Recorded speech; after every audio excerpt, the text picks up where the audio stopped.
Hello everyone, I am here to teach you chemistry, the chapter solution. पहले हम जानेंगे कि solution क्या होता है. Solution is a homogeneous mixture of two or more substance. ये एक homogeneous mixture है two or more substance. हम पहले बात करते हैं कि mixture क्या होता है. Mixture होता है जब भी दो चीज़ों को हम मिला देंगे तो mixture, जैसे salt water, sugar water, ये किसके अंदर आएगा? मिक्सचर के अंदर. और उसी का होमोजीनियस मिक्सचर, होमो मतलब होता है सेम, ऐसा मिक्सचर जिसका through out the composition same हो, यूनिफॉर्म कंपोजिशन हो, ऐसे मिक्सचर्स को हम बोलते हैं होमोजीनियस मिक्सचर और उन्हीं मिक्सचर्स को हम बोलते हैं सॉल्यूशन.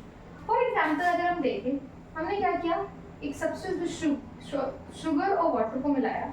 हमने देखा कि अगर हम इस कंटेनर को देखें तो हम इधर किसी भी साइड से देखेंगे उसका कंपोजिशन हर तरफ एक जैसा होगा, इसीलिए हम उसको बोलते हैं कि ये क्या है, होमोजीनियस है. और होमोजीनियस मिक्सचर्स को ही हम लोग सॉल्यूशन कहते हैं. ठीक है. जैसे इसके अलावा एग्जांपल है सैंड एंड वाटर. तो सैंड वाटर में सैंड नीचे बैठ जाएगी, वाटर ऊपर फ्लोट होगा, तो वो होमोजीनियस नहीं हेटेरोजीनियस का एग्जांपल है. ठीक है. तो solution is a homogeneous mixture of two और मोर सब्सटेंस. नाउ सॉल्यूशन के दो पार्ट्स होते हैं. जैसे इस पेन के अगर हम बीच से कट करते हैं, कोई कॉर्नर से कट करते तो दो पार्ट है. जैसे ये पेन, इसका एक कैप निकालेंगे तो दो पार्ट हो जाएंगे. वैसे ही सॉल्यूशन के दो पार्ट होते हैं, सॉल्यूट, सॉल्वेंट. सॉल्यूट की स्पेलिंग छोटी, तो ऐसे सब्सटेंस जो लेस इन क्वांटिटी होता है उसको हम बोलते हैं सॉल्यूट, और जो मोर इन क्वांटिटी होता है उसको हम बोलते हैं सॉल्वेंट. जैसे शुगर सॉल्यूशन में बात करें तो शुगर लेस इन क्वांटिटी होगा, इसलिए शुगर हो जाएगा सॉल्यूट, और वाटर जो होगा मोर इन क्वांटिटी होगा तो वो हो जाएगा सॉल्यूट. अब all the things is depend upon solute. हम क्वांटिटी ऑफ सॉल्यूट पे ही सारी बातें डिपेंड करेंगी. जैसे कि अगर हम बात करें तो सॉल्यूशन कैटेगराइज कर सकते हैं दो पार्ट्स में, जैसे कंसंट्रेटेड और डाइल्यूट. तो कंसंट्रेटेड सॉल्यूशंस वो होते हैं जिसमें सॉल्यूट की क्वांटिटी ज़्यादा होती है, डाइल्यूट वो होते हैं जिसमें सॉल्यूट की क्वांटिटी कम होती है. ऐसे हम पढ़ते हैं सॉल्युबिलिटी. तो सॉल्युबिलिटी होती है कि किसी पर्टिकुलर टेम्परेचर में मैक्सिमम अमाउंट ऑफ सॉल्यूट जो हम डिजॉल्व कर सकते हैं किसी सॉल्वेंट पे, वो होती है उसकी सॉल्युबिलिटी. तो सारी बात सॉल्यूट पे डिपेंड करती है. ठीक है. और बात करें अगर, तो देखिए सॉल्यूशन को हम और भी टाइप से कैटेगराइज कर सकते हैं, सैचुरेटेड अनसैचुरेटेड करके. देखिए हम बात करेंगे सॉल्यूशन के लिए कुछ कंसंट्रेशन टर्म्स हमको पढ़ने को मिलेंगे. ठीक है. सबसे पहले कुछ कंसंट्रेशन टर्म्स के बारे में हम जानते हैं सॉल्यूशन में. सबसे पहले कंसंट्रेशन टर्म्स आता है मास बाय मास परसेंटेज. इसका फॉर्मूला होता है मास ऑफ सॉल्यूट अपॉन में मास ऑफ सॉल्यूशन इनटू 100. इसी में वॉल्यूम बाय वॉल्यूम परसेंटेज होता है, जिसका फॉर्मूला होता है वॉल्यूम ऑफ सॉल्यूट अपॉन में वॉल्यूम ऑफ सॉल्यूशन इनटू 100. इसी में नेक्स्ट होता है ग्राम पर लीटर, जिसको हम लोग मास बाय वॉल्यूम भी बोलते हैं. ये होता है मास ऑफ सॉल्यूट अपॉन में वॉल्यूम ऑफ सॉल्यूशन इनटू. ठीक है. इसी में एक और होता है पार्ट्स पर मिलियन. इसका होता है मास ऑफ सॉल्यूट अपॉन में मास ऑफ सॉल्यूशन इनटू 10 की पावर 6. हम एक मिलियन से कंपेयर करते हैं इसको. ठीक है. ओके. तो मैं ये कुछ कंसंट्रेशन टर्म्स 9th क्लास से पढ़ा था हमने, वही रिवीजन है इसका. Mass by mass percentage, mass of solute upon mass of solution into 100, volume of solute upon volume of solution into 100, mass by volume, mass of solute upon volume of solution into 100, and the parts per million is mass of solute upon mass of solution into 10 की power 6. ठीक है. अब देखिए कभी भी ये direct question नहीं आएगा कि calculate the mass percentage, calculate the volume percentage. बहुत रेयरली क्वेश्चन ऐसे आते हैं. इनका एप्लीकेशन और यूज करना हमें आना चाहिए। क्या है देखते हैं, क्या एप्लीकेशन कैसे यूज करना आना चाहिए। जैसे कि हमारे पास लिख रखा होगा ऐसे कि 10, अच्छा इसके पहले बात सुन लीजिए, इसको हम लोग बोलते हैं W/W, इसको हम बोलते हैं V/V, इसको हम बोलते हैं W/V।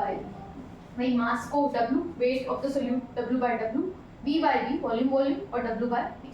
जैसे कि हमारे पास लिख रखा हो 10% W/W solution of NaH। It means that solution solute क्या है NaH। अब इसका मतलब 10% को हम लिख सकते हैं 10/100। तो ये जो 10 है ये बता रहा है हमें छोटा w मतलब मास ऑफ सोल्यूट। तो डायरेक्टली हमें लिखना आना चाहिए कि वेट ऑफ सोल्यूट हमारा है 10 ग्राम और वेट ऑफ सॉल्यूशन है हमारा 100 ग्राम। ठीक है। सिमिलरली अगर हमारे पास दे रखा हो 25% W/V, इसका मतलब है 25/100। इट मीन्स दैट कि 25 ग्राम अपना सॉल्यूट दे रखा है और 100 ml हमें दे रखा है वॉल्यूम ऑफ सॉल्यूशन। ये डायरेक्ट एप्लीकेशन हमें करना आना चाहिए। ठीक है, ये हमने 9th क्लास में पढ़ा था। Mass percentage, volume percentage, mass by volume, application भी करना आ गया। इसके बाद हम पढ़ेंगे कुछ और कंसंट्रेशन टर्म्स के बारे में, जो कि है सबसे पहला है मोलैरिटी, फिर जिसको हम कैपिटल M से रिप्रेजेंट करते हैं। मोलैरिटी का फॉर्मूला होता है number of moles of solute upon में volume of solution in litre. ठीक, N/V। डेफिनेशन लिखें तो हम लिख सकते हैं, अगर हम वॉल्यूम मान लें 1 लीटर है, then the number of moles of solute dissolved in 1 liter of water। कितने number of moles of solute है 1 लीटर में, हमें रिप्रेजेंट करता है क्या, मोलैरिटी। ओके, हम बात करेंगे इसका ओपन फॉर्मूला, तो वेट हमें पता है नंबर ऑफ मोल्स का फॉर्मूला होता है वेट अपॉन में मोलर मास। ओके, वॉल्यूम मान लीजिए वॉल्यूम कभी मिलीलीटर में दे दिया जाए तो 1000 से डिवाइड करेंगे तो 1000 ऊपर जाएगा, तो हमारे पास फॉर्मूला बन जाता है molarity is equals to weight upon molar mass in 1000। Okay, next है मोलैरिटी, इसको हम स्मॉल m से लिखते हैं। इसका फॉर्मूला होता है number of moles of solute upon में वेट ऑफ सॉल्वेंट, वो भी kg में, दैट इज n अपॉन में w, वो भी kg में। इसका अगर हम फॉर्मूला लिखते हैं, इसको स्मॉल m से लिखते हैं। नंबर ऑफ मोल्स का फॉर्मूला होता है वेट अपॉन में molar mass into capital W into, अगर वो kg में की जगह ग्राम में दे रखा हो तो 1000 से मल्टीप्लाई कर देंगे। फॉर्मूला होगा weight into 1000 for molar mass capital W। Next तीसरा हमें पढ़ने को मिलता है इसमें। अच्छा, इसकी डेफिनेशन अगर हम बात करें तो इसको हम वेट ऑफ सॉल्वेंट मान लें 1, तो हम बोलेंगे कि the molarity is defined as the number of moles of solute dissolved in 1 kg of salt. Next molarity, molarity is equals to होता है number of gram equivalence upon में वॉल्यूम ऑफ सॉल्यूशन। ओके, अब number of gram equivalence कैसे निकाला जाता है? जैसे number of moles का फॉर्मूला होता है वेट अपॉन में मोलर मास, तो नंबर ऑफ ग्राम इक्विवेलेंस का फॉर्मूला होता है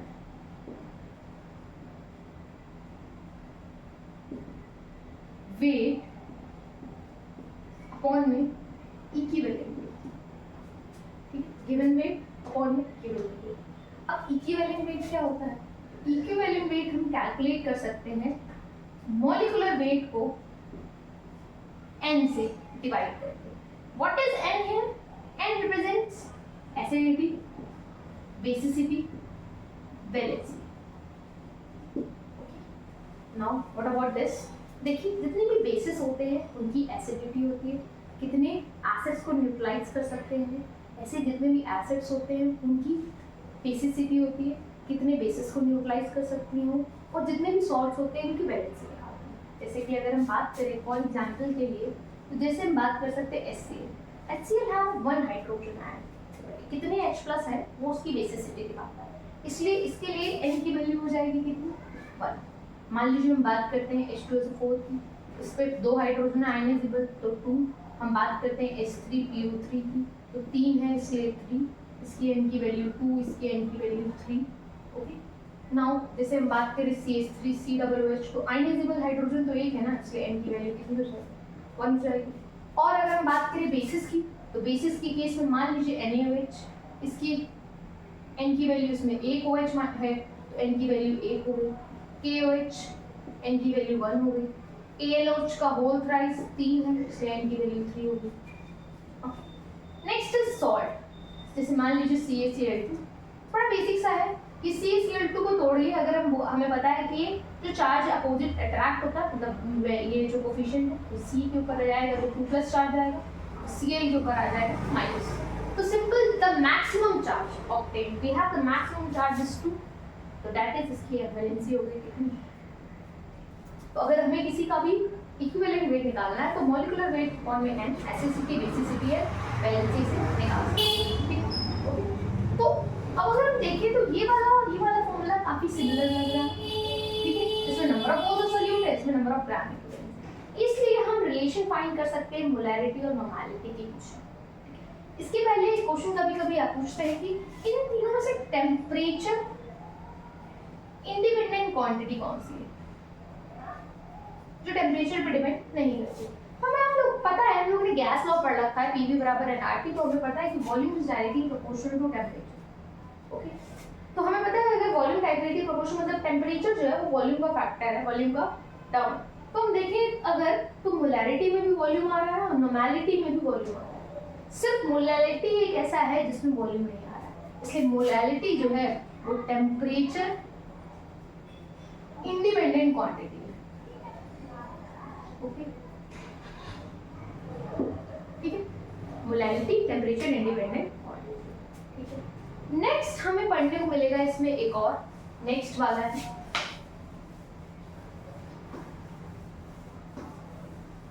मोल फ्रैक्शन, मोल्स का फ्रैक्शन। देखिए जब भी हमें किसी चीज का फ्रैक्शन निकालना है तो हम सिंपल सा लगाते हैं कि भाई टोटल में से कितना ऑक्टेन है, यही हमें इसमें भी करना है। मान लीजिए अगर हम बात करें किसी सब्सटेंस सॉल्यूशन में दो चीजें A और B, A मान लीजिए चाहे सॉल्यूट और सॉल्वेंट, ऐसे मान लीजिए हमने माना इसके नंबर ऑफ मोल्स Na है, इसके नंबर ऑफ मोल्स Nb है, तो मोल फ्रैक्शन निकाल सकते हैं xi से, ठीक है। xi इज इक्वल्स टू, अब जिसके मोल फ्रैक्शन निकालने उसके मोल्स ऊपर Na अपॉन में Na plus Nb। Similarly xib is equals to Nb upon में Na plus Nb। Okay, psi is equals to Na upon Na plus Nb, xib is equals to Nb upon Na plus Nb। और क्योंकि अगर ये दोनों fraction ही है तो देखिए हम xia प्लस xib करेंगे तो हम देखेंगे कि देखिए इन दोनों का एलसीएम लेंगे, ऊपर भी Na प्लस Nb नीचे भी Na प्लस Nb, तो xia plus xib is always equals to 1। ठीक है, ये सारी बातें हमें 11th क्लास में पढ़े थे, मोलैरिटी, मोलैरिटी, मोल फ्रैक्शन। अब इन यहाँ पर वापस से इसलिए पढ़ाई जाती है क्योंकि इसके आगे जब हम कोलिगेटिव प्रॉपर्टी के बारे में डिस्कस करेंगे तो कोलिगेटिव प्रॉपर्टी में आपको ये सारे टर्म्स देखने को मिलेंगे, इसी पे बेस्ड ही क्वेश्चन सॉल्व करने को मिलेंगे। ठीक है, देखते हैं आगे हम और बात करते हैं। उसके पहले बात कर रहे थे कि नॉर्मैलिटी और मोलैरिटी में रिलेशन क्या होता है, तो हम उसके बारे में पहले बात करेंगे। जैसे कि हमने देखा अभी अभी कि नॉर्मैलिटी का फॉर्मूला होता है normality is equals to number of gram equivalents upon में वॉल्यूम ऑफ सॉल्यूशन। ओके, तो हम इसको खोले तो हमें नंबर ऑफ ग्राम इक्विवेलेंट्स का फॉर्मूला पता है, हमारा ग्राम इक्विवेलेंट्स का होता है वेट अपॉन में इक्विवेलेंट वेट। तो रखिए तो छोटा w अपॉन में इक्विवेलेंट वेट इनटू वॉल्यूम, और मान लीजिए ये मिलीलीटर में दे रखा हो तो 1000 से मल्टीप्लाई करेंगे, ये हमारा नॉर्मैलिटी का।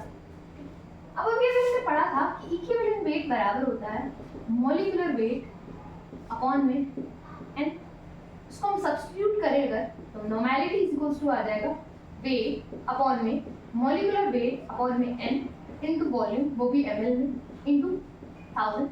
ठीक है, ये एन ऊपर गया तो नॉर्मेलिटी इज इक्वल्स टू हो गया वेट अपॉन में molecular weight into 1000 into volume, और ये n आ गया अपना बाहर। और जस्ट अभी हमने इसके पहले पढ़ा था कि molarity is equals to formula होता है वेट अपॉन में molar mass into volume into 1000। तो ये पूरा फैक्टर हम इससे रिप्लेस कर सकते हैं। तो normality is equals to molarity into n, ये हमारे पास फॉर्मूला बन के आ जाता है। Normality is equals to molarity into n, where n is the acidity, basicity और valency। Okay, now let's discuss about the questions about molarity, mole fractions।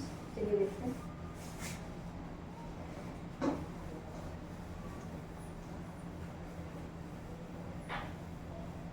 सबसे पहला easy question, 4 gram NaOH dissolved in water to make 250 ml solution. Find molarity। अब देखिए इसमें अगर given क्या है, तो गिवन है वेट हमें दे रखा है 4 ग्राम, मोलर मास हमें दे रखा है NaOH का, हम निकाल सकते हैं Na plus oxygen plus hydrogen, that is 23 plus 16 plus 1, ये आएगा 40। ठीक है, और वॉल्यूम हमें गिवन है कितना, 250 है। तो अगर हम निकालें मोलैरिटी का फॉर्मूला, देखते अभी हमने लिखा था वेट अपॉन में molar mass into volume into 1000। तो मोलैरिटी का फॉर्मूला आ गया, वेट हमें दे रखा है 4, मोलर मास हमें दे रखा है 40, वॉल्यूम हमें पता है 250 into 1000। Okay, now 4 10s are 40, 0 से 0 कटा, 25 4s are, ये आ गया 4/10 मतलब 0.4। ओके, फिर से देख लीजिए, 4 ग्राम NaOH dissolved in water to make the solution 250 ml, find molarity। हमें गिवन था वेट, NaOH का मोलर मास 40 हमने निकाल लिया, वॉल्यूम हमें गिवन था। मोलैरिटी का हमने फॉर्मूला लिखा वेट अपॉन में मोलर मास इनटू 1000 वॉल्यूम। ठीक है, अब देखिए वेट हमें दे रखा 4 अपॉन 40 इनटू 1000 अपॉन 250, सॉल्व किया हमारा answer. Okay, now moving on to the next question.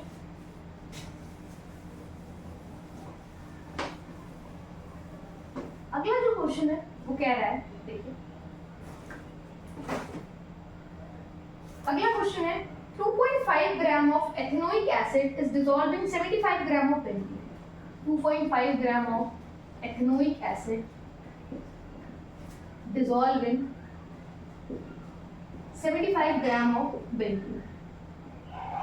Find molarity। अब इसमें अगर गिवन देखें तो गिवन है weight is equals to 2.5 gram, ethanoic acid का फॉर्मूला होता है CH3COOH, इसका आप मोलर मास निकालेंगे तो आएगा 60। और अगर हम देखें तो बेंजीन सॉल्वेंट है यहाँ पे, उसका वेट हमें डायरेक्ट दे दिया, वेट ऑफ सॉल्वेंट कितना दे रखा है 75 ग्राम। ओके, तो अगर मोलैरिटी का फॉर्मूला लगाते हैं, molarity is equals to weight upon में molar mass into weight of the solvent into 1000। Okay, weight कितना 2.5 into 60 into capital W 75 into 1000। तो पॉइंट से यहाँ 0 बटा 1 2 1 2 25 3 और ये हो जाएगा 10 अपॉन में 6 2 5 2 3 तो ये हो जाएगा 5। ओके, ठीक है, सिंपली हमें दे रखा था 2.5 gram ethanoic acid dissolve in 75 ग्राम, ये लेस इन क्वांटिटी है इसलिए ये हो गया सॉल्यूम, मोर इन क्वांटिटी इसलिए सॉल्व। मोलर मास हमें पता है एथेनोइक एसिड का सॉल्व करके निकाल सकते हैं 60, हमने सारी वैल्यू पुट की है। अब देखिए इसमें जो एक क्वेश्चन हमेशा फाइंड कर सकते हैं आप, एक तरह का क्वेश्चन और आता है, देखिए कैसा होता है। देखिए क्वेश्चन है जैसे दे रखा है find molality and molarity of 15% W by V solution of H2SO4 having density 1.10 ग्राम पर मिलीलीटर। हमारे पास था कि हमें मोलैरिटी निकालना है 15% W by V solution.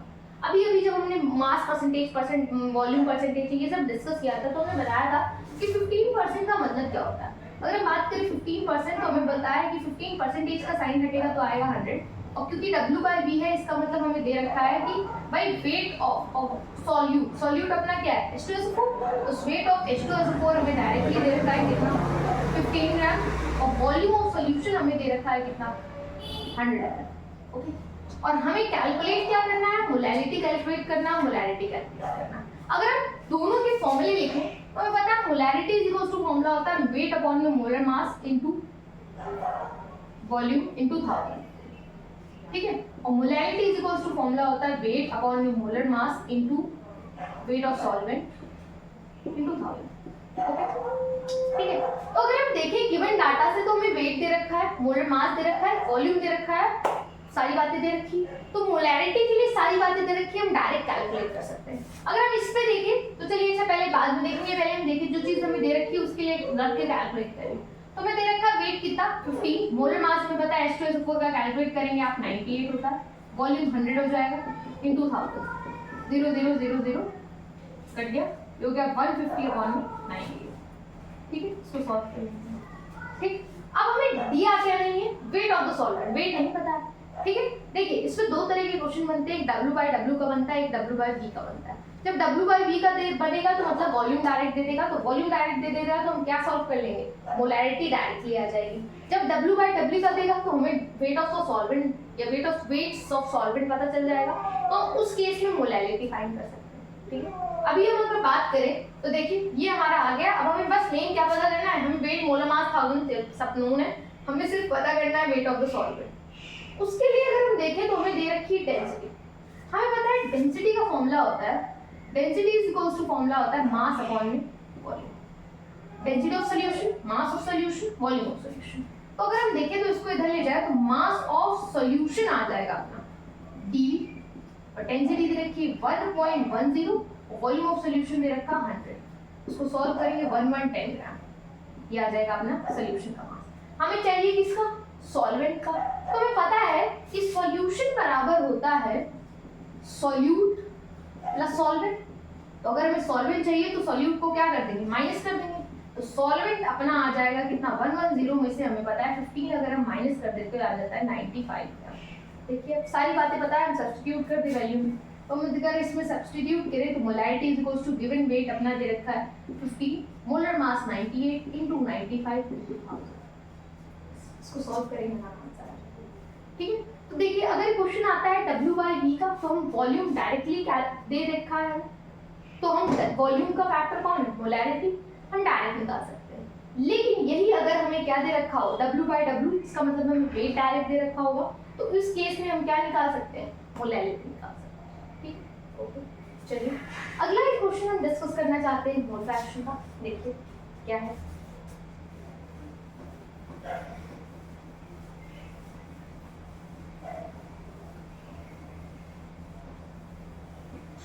Question है calculate the mole fraction of ethylene glycol, calculate the mole fraction of ethylene glycol, ठीक है। Ethylene glycol is a solution containing 20% biomass, solution containing 20% biomass, वही बात हो गई, बायोमास का मतलब W/W, ठीक। इसको हम क्या लिख सकते हैं, 20% को हम लिख सकते हैं 20 अपॉन में 100, इसका मतलब ये जो 20 ग्राम दे रखा है हमें दे रखा है वेट ऑफ सॉल्यूशन, और जो 100 ग्राम हमें दे रखा है वो दे रखा है वेट ऑफ सॉल्यूशन, ओके। अब देखिए हमें मोल फ्रैक्शन का फॉर्मूला, देखिए जब भी कभी कोई क्वेश्चन है तो फॉर्मूला पहले लिख लो, Xi बराबर Na plus Nb, Na upon में Na प्लस Nb, मतलब हमें पहले फाइंड करना है number of moles, number of moles आते हैं हम सब्स्टिट्यूट करेंगे हमारे पास आंसर आ जाएगा, ठीक है। तो हम देखिए अगर तो नंबर ऑफ मोल्स का फॉर्मूला होता है Na is equals to weight upon में मोलर मास, WA और Na, और अगर हम देखें Nb इज इक्वल्स टू तो WB अपॉन में, ठीक। वेट अगर हम देखें तो देखिए 20 ग्राम सॉल्यूट का आएगा, तो Na आ गया कितना 20 ग्राम, और मोलर मास आप निकालेंगे C2H6 का तो आएगा 60, ठीक है, ओके। नेक्स्ट देखिए Nb, अब पता है हमें इथाइलिन ग्लाइकॉल सॉल्वेंट नहीं, यूनिवर्सल सॉल्वेंट हमें पता है वाटर होता है, ठीक है। अब हमें देखा सॉल्यूशन दे रखा, सॉल्यूट दे रखा, तो सॉल्वेंट हम निकाल सकते हैं, 100 में से 20 को माइनस करके कितना आ जाएगा 80, भाई दोनों को माइनस करेंगे सॉल्वेंट आ जाएगा कितना 80 अपॉन में 80, इसको सॉल्व करेंगे 10 अपॉन में 31, ठीक है। इसको अगर हम सॉल्व करते तो आता है 0.322, ठीक। एन बी हम फाइंड करेंगे तो आएगा 40 अपॉन में 9, 9 4 36, एन ई आ गया 0.422, एन बी आ गया 4.4। बस कुछ नहीं, जाइए हमें निकालना है, जाइए इसे पुट करेंगे, देखिए क्या हो जाएगा 0.322 अपॉन में 0.322 प्लस 4.44, तो जाएगा जाइए इज इक्वल्स टू 0.322 अपॉन में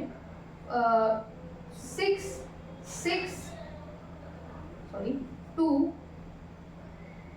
4 5 6 7 4.762, इसको और कैलकुलेट करके दिखा सकते हैं, ठीक है। ओके, बड़ी सिंपल सी चीज 20% बाय मार्किंग, इसकी हेल्प से हमने वेट ऑफ सोल्यूट और वेट ऑफ सॉल्यूशन फाइंड करा। सॉल्यूशन की हेल्प से हमें सॉल्वेंट पता चल गया। अब हमें जाइए निकालने की नंबर ऑफ मोल्स पता होंगे, तो हम पहले नंबर ऑफ मोल्स कैलकुलेट कर लेंगे, एन कैलकुलेट कर लिया, एपी कैलकुलेट किया, दोनों को सब्स्टिट्यूट किया, आंसर। ठीक है, इसी में एक क्वेश्चन और है, देखिए आया हुआ है ये क्वेश्चन।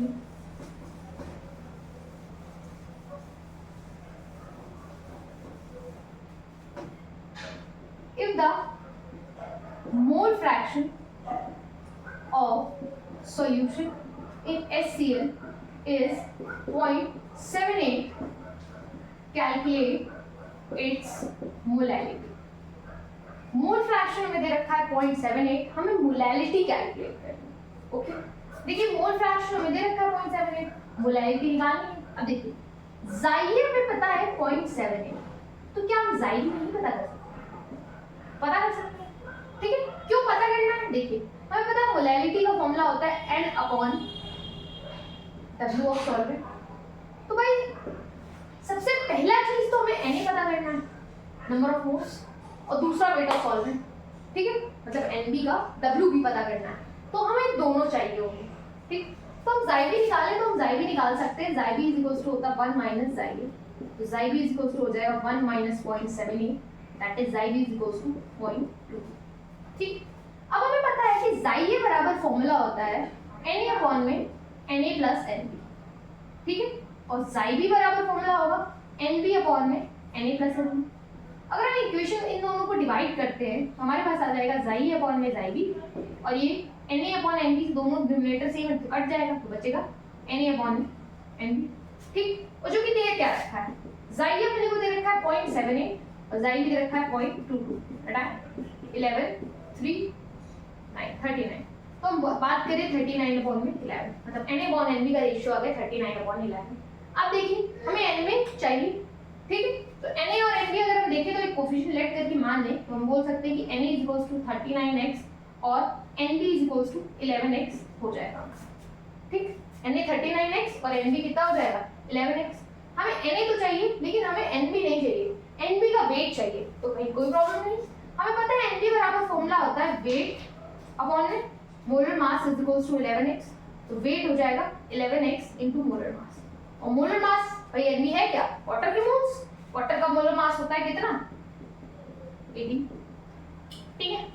सारी वैल्यूज इसमें सब्स्टिट्यूट करिए, मोलैरिटी इज इक्वल्स टू कितना हो जाएगा 39x अपॉन में 11x इनटू 80 और इसको 1000 से डिवाइड कर देंगे। x से x देखिए कट गया, हमने खुद सेलेक्ट किया था, हमारा आंसर आ गया 39000.11। सॉल्व कर लेंगे, इसको आंसर आ गया, ठीक। इसी तरीके के क्वेश्चन काफी सारे आते हैं, ठीक। चलिए हम अपनी नेक्स्ट वीडियो में मिलते हैं और क्वेश्चंस के साथ और इसके सॉल्यूशन के और फैक्टर्स के साथ। अभी हमने सिर्फ बेसिक कॉन्सेप्ट पढ़ा है, इसके बाद हम इसमें कुछ लॉज पढ़ेंगे, जैसे हेनरी लॉ, फिर राउल्स लॉ, फिर Raoult's law 2 volatile non volatile solutes क्या होते हैं उनके बारे में पढ़ेंगे, उनके लिए राउल्स लॉ पढ़ेंगे। उसके बाद हमें इसमें पढ़ने को मिलेगा कोलिगेटिव प्रॉपर्टी के बारे में, 5 तरीके colligative property, bent half factors के बारे में पढ़ने को मिलेगा, आइडियल नॉन आइडियल सॉल्यूशन के बारे में। तो अभी हमने ये बेसिक इंट्रोडक्शन पढ़ा है, ठीक है। चलिए मिलते हैं नेक्स्ट वीडियो में।